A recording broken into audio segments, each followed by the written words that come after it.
हूँ। शुरू अल्लाह सुब्हान व तआला के नाम से जो बड़ा ही मेहरबान निहायत रहम करने वाला है। जुनैद अली गोंदल आप सबके सामने हाजिर हूँ जैनिक बीएसएन सेकंड सेमेस्टर के कम्युनिटी हेल्थ नर्सिंग के एक टॉपिक के साथ। और यूनिट नंबर जो है 5 हम लोगों ने आज स्टार्ट किया है। यूनिट 5 का जो थीम है वो है the environment and its impact on community. माहौल और उसके असरात जो है कम्युनिटी के अंदर, उसके ऊपर हम बात करेंगे। और इन्वायरमेंटल हेल्थ हमारा पार्ट ए है, इसके ऊपर हमारी डिस्कशन होगी। और मैं जुनैद अली गोंदल हूँ आपके सामने।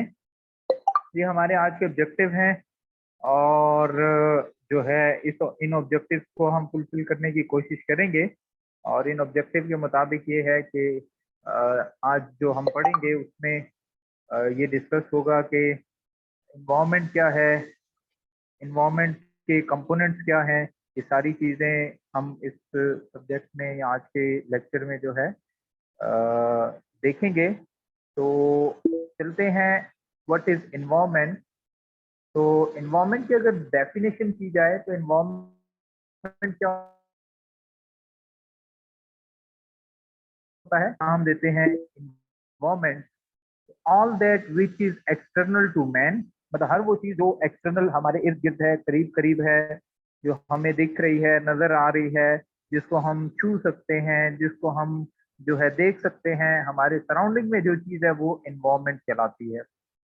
और इसको ब्रॉडली स्पीकिंग यानी कि मतलब बड़े वाज़े अल्फाज में यही कहा जा सकता है कि इर्द गिर्द हमारे एक्सटर्नल जो भी चीज़ है, या इंसान के एक्सटर्नल, यानी एक्सटर्नल का मतलब है उसके आउटसाइड में जो भी चीज़ है वो इन्वायरमेंट कहलाती है। The concept of environment is complex, मतलब बड़ा पेचीदा सी चीज़ है, बड़ी मुश्किल चीज़ है। और इसमें दो मेजर चीज़ें हैं, एक एक्सटर्नल इन्वायरमेंट है और दूसरा जो है मैक्रो इन्वायरमेंट है। Is said to be responsible for millions of preventable disease originating in it. और वो कह रहा है कि ये जो माहौल है, एक्सटर्नल इन्वायरमेंट, ये इसमें जो है मिलियंस ऑफ ऐसी डिजीजेज हैं जो प्रिवेंटेबल हैं, यानी जिनसे बचा जा सकता है और जो हमारे इर्द गिर्द मौजूद होती हैं। यानी कई मिलियन ऐसी बीमारियां हैं जो हमारे इर्द गिर्द मौजूद होती हैं और उन बीमारियों से क्या किया जा सकता है, प्रिवेंटेबल है, यानी बचाया जा सकता है, बचा जा सकता है उनको, उनसे जो है सेफ रहा जा सकता है। तो प्रिवेंटेबल का मतलब यहाँ ये होता है कि बचाव करने वाली।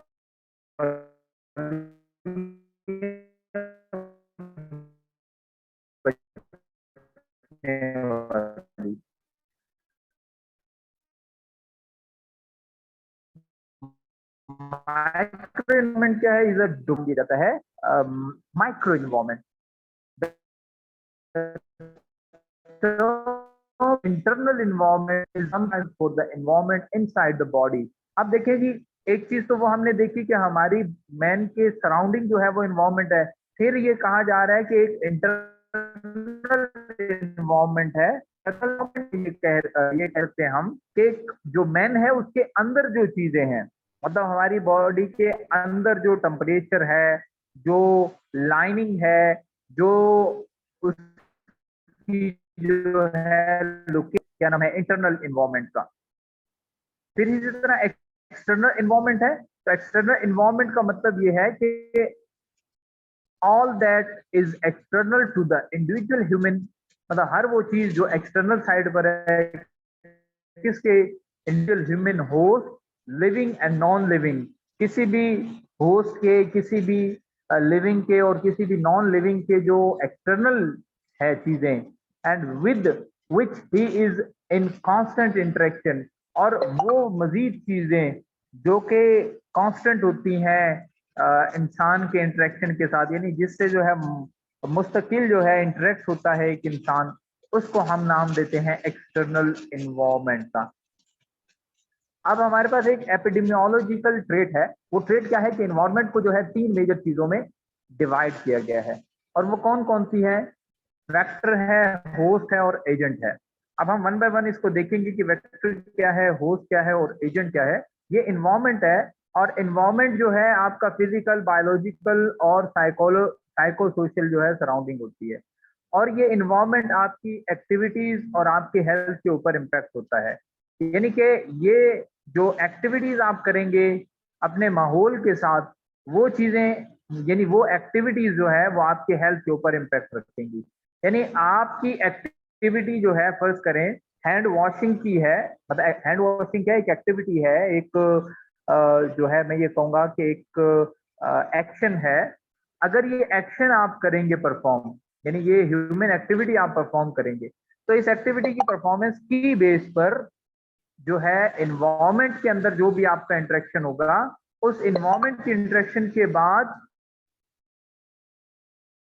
आपकी जो बॉडी का जो रिस्पॉन्स आएगा वो आपकी हेल्थ के ऊपर इम्पैक्ट करेगा। यानी अगर आपकी एक्टिविटी होगी हैंड वॉशिंग की, और हैंड वॉशिंग चूंकि आप जाहिर सी बात है अपने सराउंडिंग में ही करते हैं, मतलब अपने जो सराउंडिंग सिंक है, वाटर है, टैप है, सोप है, उसको यूटिलाइज करके करेंगे।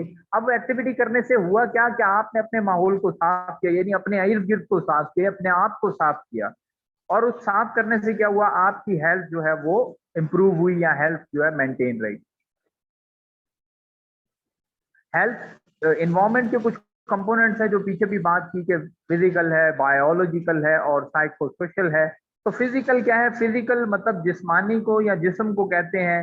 फिजिकल ये है कि पानी, हवा, गैस, घर, माहौल, गर्मी, सर्दी, शोर, ये सारी चीजें क्या है, शुआएं सूरज की, ये सारी चीजें क्या है, फिजिकल है, यानी जिन चीजों का वजूद है।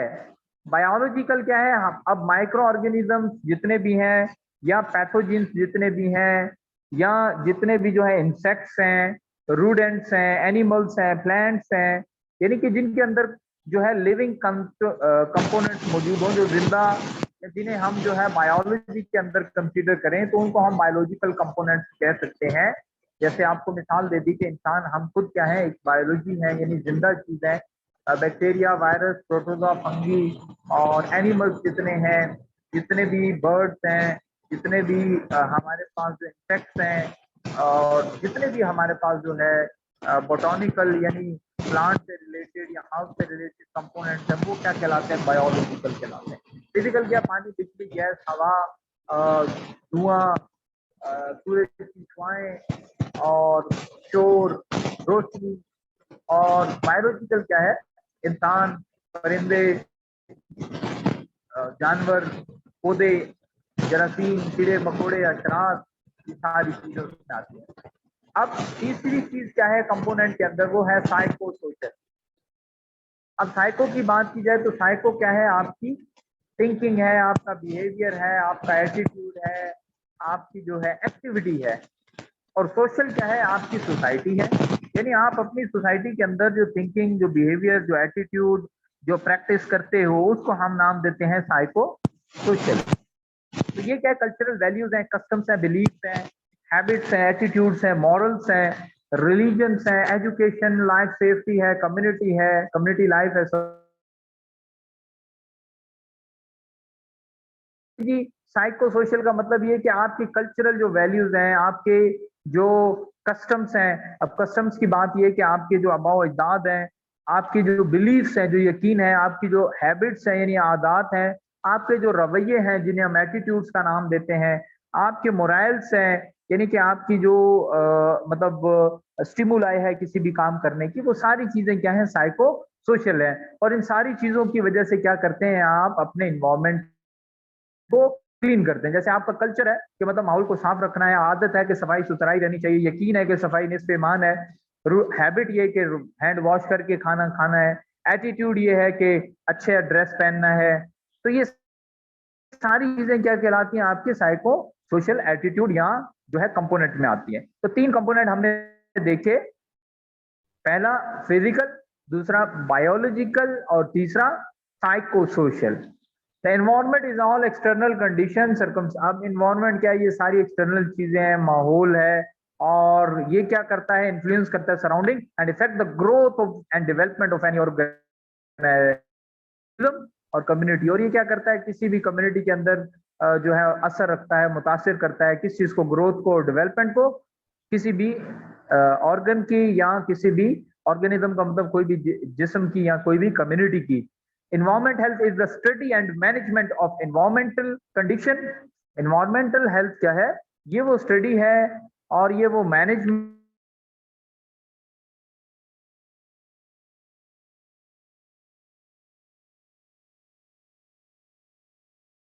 लेकर जाना चाह रहे हो तो उसको हम नाम देते हैं इन्वायरमेंटल हेल्थ का। यानी हमारे माहौल के अंदर, हमारी सराउंडिंग के अंदर, हमारी जो मतलब जैसे हमने हेल्थ की डेफिनेशन पढ़ी थी कि physical, mental, social, spiritual wellbeing, तो ये भी क्या है, इन्वायरमेंट के अंदर यानी हमारी सराउंडिंग के अंदर जो है हर उस चीज का फिजिकली, मेंटली, सोशली, स्पिरिचुअली जो है ठीक होना क्या कहलाता है, इन्वायरमेंटल हेल्थ कहलाता है। अब देखिए जी, एक चीज है हैजर्ड। हैजर्ड को आम टर्मिनोलॉजी में आप ये समझें कि हादसा को हैजर्ड कहते हैं या हादसे को हैजर्ड कहते हैं। तो अब मैं बात करूं इन्वायरमेंटल हैजर्ड की, तो माहौल के अंदर तो बहुत से हैजर्ड्स हैं। कोई जो है एक्सीडेंट से जो है किसी का मसला हो जाता है, कोई जो है केमिकल से जो है उसका इंटरेक्शन हो जाता है, किसी का जो है बैक्टीरिया, वायरस यानी बायोलॉजिकल इम्पैक्ट से जो है वो इंटरेक्शन हो जाता है। तो कहने की बात है कि इंसान जो है डिफरेंट हैजर्ड से इंटरेक्ट होता है। अब वो कौन कौन से बायो है, साइकोलॉजिकल है, सोशियोलॉजिकल है और साइट एंड लोकेशन हैजर्ड्स हैं। अब मैं बात करूंगा वन बाय वन इनकी कि बायोलॉजिकल हैजर्ड्स क्या हैं। तो बात करें अगर बायोलॉजिकल हैजर्ड्स की, तो बायोलॉजिकल हैजर्ड्स हमने पहले भी बात की, बायोलॉजी क्या है, मैं सिंपल यही कहूंगा कि bacteria, virus, protozoa, humans, animals, insects, rodents, ये सारी चीजें क्या है, ये बायोलॉजी से रिलेट है। तो ऐसे हैजर्ड्स या ऐसे हादसात जो कि इन वजूहात की वजह से हों, यानी बैक्टीरिया, वायरस की वजह से हों, जैसे आप देख रहे हैं कि पोलियो वायरस, अब ये क्या है, वायरस है। हेपेटाइटिस ए वायरस, ये क्या है, वायरस है। इसी तरह साल्मोनेला टाइफी, ये क्या है, वायरस है, टाइफीडोड है।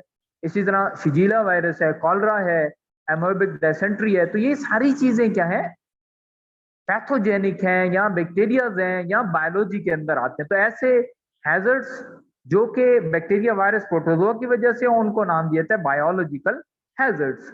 These disease organisms are shed into the water. अब देखिए जी, ये होता क्या है, अब ये हैजर्ड्स होते कैसे हैं। अब हैजर्ड्स होता ऐसे है कि ये जो पैथोजेंस हैं या ये जो ऑर्गेनिजम्स हैं, ये क्या करेंगे, किसी भी सरफेस के ऊपर, किसी भी ऑर्गेनिज्म के ऊपर, जैसे वो बात कर रहा है कि वाटर में या फीसिस में, तो वाटर के अंदर या फीसिस के जरिए से ये क्या होंगे, शेड होंगे, प्रोड्यूस होंगे, और ये प्रोड्यूस क्या करेंगे, इलनेस करेंगे। अब किन को करेंगे, उन लोगों को जिनका इस पैथोजिन से, इस बायोलॉजिकल जो है एजेंट से जो है इंटरेक्ट हुआ होता है। यानी जो जो इसके साथ इंटरेक्ट करेगा, जो इसके साथ इंटरेक्शन होगा, उनको क्या करेगा, इफेक्ट करेगा। Our municipal water treatment facilities are usually able to purify। अब हमारे पास वाटर ट्रीटमेंट एक प्लांट होता है कम्युनिटी में, आप पढ़ेंगे मजीद आगे और विजिट भी करेंगे। तो वो क्या करता है, वो वाटर ट्रीटमेंट प्लांट क्या करता है, बेसिकली आपका क्या कहते हैं, अल्लाह भला करे, वाटर को क्या करता है, ट्रीट करता है, यानी प्योरीफाई करता है। अब प्योरीफाई करने के बाद होता क्या है कि वाटर के अंदर जो भी एजेंट होते हैं वो किल हो जाते हैं, डिसइंफेक्ट हो जाते हैं, और वाटर क्या हो जाता है, प्योर वाटर हो जाता है, जिसे हम फिल्टर वाटर या डिस्टल वाटर कहते हैं। ये तो था वाटर बोर्न डिजीज आप कह लें, या वाटर जो है उससे इफेक्टेड डिजीज। अब हमारे पास जो है फूड बोर्न डिजीज भी होती हैं। आप देखते हैं कि हम कोई भी आप फ्रूट ले लें, सब्जी ले लें, या जो है कोई भी फूड जिसमें ब्रेड ले लें, तो वो कुछ वक्त के बाद क्या होता है, वो खराब हो जाती है, वो उसका जो है टेस्ट खराब हो जाता है। तो फूड बोर्न डिजीज भी क्या होता है, बेसिकली फूड बोर्न डिजीज ऐसी डिजीज होती है जो फूड को क्या करती हैं, इफेक्ट करती हैं। आप सोचें कि मतलब एक जनरल एक आप एग्जांपल लें कि जिस तरह आप कोई भी फूड कंटेंट जो है फ्रिज के अंदर प्लेस करते हैं, तो उससे होता क्या है कि उसको प्लेस करने से उसका लाइफ टाइम जो है वो प्रोलॉन्ग हो जाता है, यानी उसकी जिंदगी जो है वो बढ़ जाती है। लेकिन आप अगर नॉर्मल इन्वायरमेंट में रखें और नॉर्मल मतलब एक्सटर्नल इन्वायरमेंट में रखें, तो क्या होगा, वो जल्दी खराब हो जाएगी, प्रोलॉन्ग टाइम तक वो नहीं रह पाएगी। अब रीजन क्या होती है उसकी, क्योंकि बैक्टीरिया जो है या पैथोजेंस जो है, उसको जिंदा रहने के लिए एक टेम्परेचर चाहिए होता है, नॉर्मल टेम्परेचर चाहिए होता है। लेकिन फ्रिज के अंदर अंदर क्या होता है, वहां पर पर जो है कोल्ड टेम्परेचर होता है, और अब वहां पर उनकी जिंदगी, बैक्टीरिया वायरस वहां जरूर होंगे लेकिन वो अपनी लाइफ को सरवाइव नहीं कर पाएंगे। अब जब वो खुद अपनी सर्विलियंस उनकी मुश्किल हो जाती है, तो वो किसी दूसरी चीज को, जिसे हम जो है खुराक को या फ्रूट को या सब्जी को या किसी भी खाने की चीज को फ्रिज में जो हम एडिपोज किया होता है, तो वो बेसिकली क्या होता है, वो उस पर अटैक ही नहीं कर पाता है। तो जब वो उस पर अटैक नहीं कर पाता है, तो जाहिर सी बात है, वो जो आपने सब्जी या कोई भी चीज रखी है खाने वाली, उसकी लाइफ टाइम क्या हो जाती है, प्रोलॉन्ग हो जाती है। To protect against foodborne disease, sanitarians from the local health department routinely inspect food service establishment, restaurant and retail food outdoor। अब वो कह रहे हैं फूड बॉर्न डिजीज से बचने के लिए क्या करना चाहिए, जो रेस्टोरेंट हैं, जो होटल्स हैं, वहाँ की जो है इंस्पेक्शन होनी चाहिए, वहाँ जो है वहाँ की जो आउटलेट्स हैं, फूड आउटलेट्स जिसे सुपरमार्केट्स भी कहा जाता है, उसमें देखना चाहिए कि उसमें वैरायटी कैसी है, स्टोर कैसे हो रहा है, प्रॉपरली जो है उसको प्लेस किया जा रहा है, हैंडलिंग उसकी प्रॉपर है नहीं है। इसी तरह वेक्टर बॉर्न डिजीज है। वेक्टर क्या है, बेसिकली इंसेक्ट्स हैं, या जिन्हें हम आर्थ्रोपोड्स भी कहते हैं। ये क्या है, मतलब कॉज कर सकते हैं किसी भी डिजीज को, जिसमें जो है आमतौर पर यहाँ पर जैसे मेंशन किया है सेंट लुइस एंसेफेलाइटिस। एंसेफेलाइटिस क्या है, बेसिकली ये एक ऐसी इंसेक्ट डिजीज है जिसके अंदर हमारा जो ब्रेन है उसमें इन्फ्लामेशन हो सकता है। इसी तरह लाक्रोसी इंसेफेलाइटिस, ये भी ब्रेन की एंसेफेलाइटिस जो है, इन्फ्लामेशन ऑफ ब्रेन को कहते हैं। तो ये ब्रेन की जो है मतलब इन्फ्लामेशन है, और ये किस वजह से होती है, मॉस्किटो बाइट की वजह से होती है, एंड प्लाक की वजह से होती है। प्लाक क्या होता है, बेसिकली आपने देखा होगा कि हमारे दांत के अंदर जो हार्ड कैल्शियम डिपोजिशन हो जाती है, मतलब पीला कलर जो हो जाता है, या उसके ऊपर एक हार्ड कैल्शियम की लेयर बन जाती है, तो उस लेयर को जो है प्लाक कहा जाता है। और ये ऑब्वियसली कैल्शियम की डिपोजिशन होती है। तो प्लाक की वजह से, प्लाक क्या करेगा, ऑब्वियसली हमारे अगर दांत के अंदर प्लाक मौजूद होगा तो उसके अंदर बैक्टीरिया वायरस कोई भी चीज जाकर जो है कॉलोनी बना सकेगी, क्योंकि उसको क्या चाहिए, जिंदा रहने के लिए एक जगह चाहिए। तो वो वहां पर रहकर जिंदा रहेगा और हमारी जो आप ये कह लें कि अपनी कॉलोनाइजेशन करेगा, और जब उसकी अच्छी ग्रोथ हो जाएगी तो फिर वो अटैक करेगा।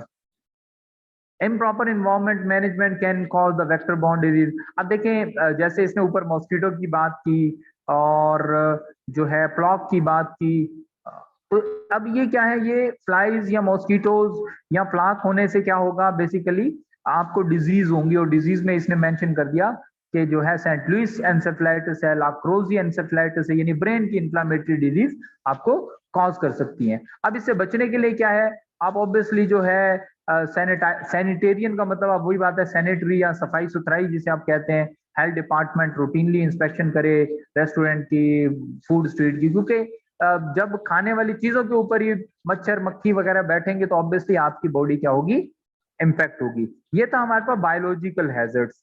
अब हम चलते हैं केमिकल हैजर्ड्स की तरफ। केमिकल हैजर्ड्स की सिंपल सी बात करूं तो केमिकल हैजर्ड्स ऐसे हैजर्ड्स होते हैं कि लेट्स सपोज कोई भी केमिकल फैक्ट्री है या कोई फैक्ट्री है जिसमें कोई केमिकल इस्तेमाल हो रहा है, तो उससे एकदम कोई बंदा एक्सपोज हो जाए और उसके जो आमतौर पर रेस्पिरेटरी जो पैटर्न है या रेस्पिरेटरी जो प्रोसेस है वो रुक जाए या रिस्क पर आ जाए, तो उसको हम नाम देते हैं केमिकल हैजर्ड्स। मिसमैनेजमेंट और miss use of the chemical, जिससे क्या होगा, रिस्क होगा ह्यूमन हेल्थ को। अच्छा जी, पेस्टिसाइड्स। पेस्टिसाइड्स क्या है, आमतौर पर आपने देखा होगा कि घरों में चूहे मार दवा या जो है बाकी जितने भी जो माइक्रो इंसेक्ट्स हैं, मच्छर, खटमल, तो इन चीजों को मारने के लिए जो केमिकल यूज होता है उसको पेस्टिसाइड्स कहते हैं। अब वो कह रहे हैं कि that have been manufactured for the purpose reducing population and undesirable organism pests. मतलब अब ये पेस्टिसाइड तो यूज होता है इन चीजों के लिए, लेकिन अगर ये किसी एक ह्यूमन ने कंज्यूम कर लिया तो फिर क्या होगा, ऑब्वियसली ये केमिकल जो है वो उसको हार्म करेगा, क्योंकि इस पेस्टिसाइड ने उस बैक्टीरिया सॉरी उस इंसेक्ट को मारना था। तो अब इंसेक्ट को तो मारेगा, लेकिन चूंकि हम भी ह्यूमन बीइंग है तो हमें भी कुछ ना कुछ जो है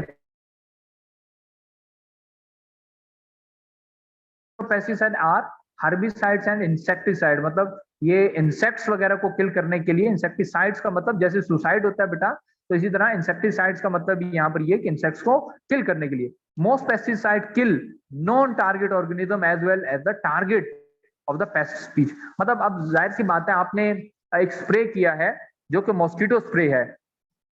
तो आप जाहिर सी बात है स्प्रे को थोड़ी पता है कि ये मॉस्किटो है या जो है खटमल है या लाल बेग है या कोई और फ्लाई है, वो तो जो भी आएगा उसको मारेगा। तो यहाँ पर ये बात कर रहा है कि कभी वो टारगेटेड भी होता है और कभी नॉन टारगेटेड भी होता है। जरूरी नहीं कि उसने, अगर आपने मॉस्किटो स्प्रे किया तो वो मॉस्किटो ही मारे, वो कोई और जो भी मतलब इंसेक्ट होगा उसको भी किल कर सकता है।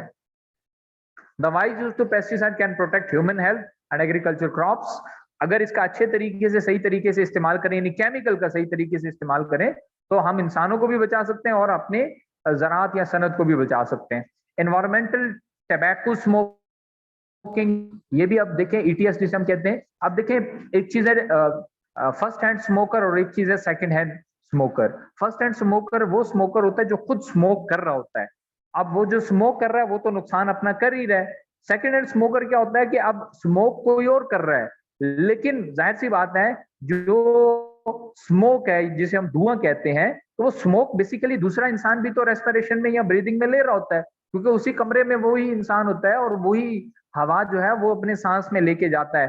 तो जब वो लेके जाता है मतलब वो स्मोकिंग वाली एयर इंस्पायरेशन करता है, तो वो उसके अंदर जो है जो सिगरेट है उसकी स्मोक जाती है और वो सेकंड हैंड स्मोकर कहलाता है। वो कह रहे disease associated with the ETS include lung cancer and perhaps the heart disease. ETS contain 4000 substances, यानी टोबैको स्मोकिंग इजंट मीन कि सिर्फ सिगरेट स्मोकिंग ही है। ये जितने भी छालिया, ये पान, ये गुटके, ये नस्वार, इन सब में टोबैको होता है। तो अब उसी टोबैको को जो है मतलब वो जाहिर सी बात है अगर वो टोबैको स्मोकिंग में है और वही टोबैको जो है किसी और मतलब चीज में है, तो टोबैको का तो अपना एक असर है, एक इम्पैक्ट है और एक नुकसान है। It is classified as a class as a carcinogen, यानी कि ये क्लास ए में आता है और इसको कार्सिनोजेनिक कहते हैं, यानी कैंसर कॉज करने वाला, कार्सिनोमा जो है कैंसर कॉज करने वाला भी कहते हैं इसको। अच्छा जी, मजीद क्या कह रहे हैं, smoking has been increasing restricted from the public building and from many private work sites. Smoking बहुत सी जगह एरिया में और डिफरेंट प्राइवेट एरिया में regulation of smoking seems to be the best approach to control this pollutant. Regulation of मतलब regulate का मतलब होता है बराबर करना, मेंटेन करना, उसको जो है तरतीब में लाना। तो स्मोकिंग को जो है अगर मतलब हम एक तरतीब में लाएं, तरतीब का मतलब आप ये कह सकते हैं कि किसी एक ओपन एरिया में स्मोकिंग की जाए, हर एरिया में स्मोकिंग ना की जाए, और जो है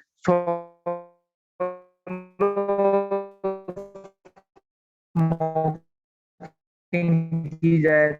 आप जैसा कि आप ये समझें कि हमारे पास जो है पीरियोडिक टेबल है, उसके अंदर एक एलिमेंट है that is use for the manufacturing of many industrial and domestic products.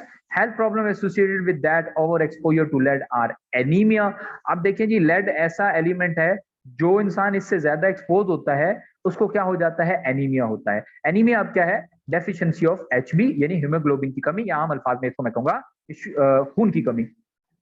Birth defect यानी पैदाइशी मसले हो सकते हैं। बोन डैमेज हो सकती है। न्यूरोलॉजिकल डैमेज यानी जहनी जो है न्यूरॉन से रिलेटेड जो है उसको नुकसान हो सकता है। किडनी डैमेज हो सकती है और दूसरी बीमारियां भी हो सकती हैं। एक्सपोजर से जो है इंडाइजेशन और इनहेलेशन जो है इससे होता है injection, sorry not indigestion.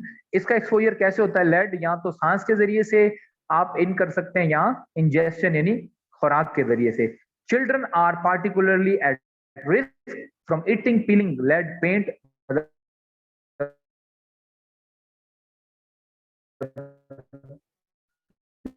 Lead paint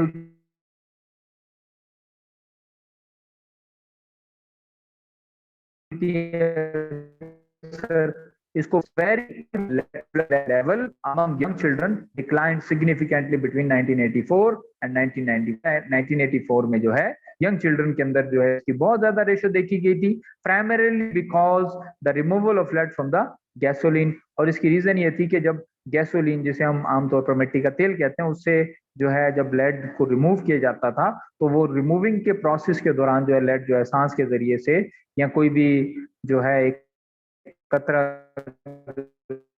जो है छींट is a major source of lead intake for adult. जो ऑक्यूपेशनल है, यानी जो ये काम करते हैं लेड के साथ, तो उनका उनको, तो ये था आज का हमारा मेन कंसर्न। और इसमें जो है कोशिश की कि हम जो है बेसिक चीजों को कवर करें। हमने जो मेन दो चीजें कवर की हैं वो बायोलॉजिकल हैजर्ड था और केमिकल हैजर्ड था। और इसी तरह हमने फूड बॉर्न डिजीज और एयर बॉर्न डिजीज और वाटर बॉर्न डिजीज, सॉरी, ये हमने देखी आज। तो उम्मीद करता हूँ आज का लेक्चर आपको जो है समझ में आया होगा, आपने इसको अच्छे से देखा होगा। इंशाल्लाह आपको ये वीडियो लेक्चर बहुत जल्द मिल जाएगी। और कोई भी किसी बच्चे का सवाल हो तो वो मुझे चैट में सवाल कर सकता है, बात करके सवाल कर सकता है।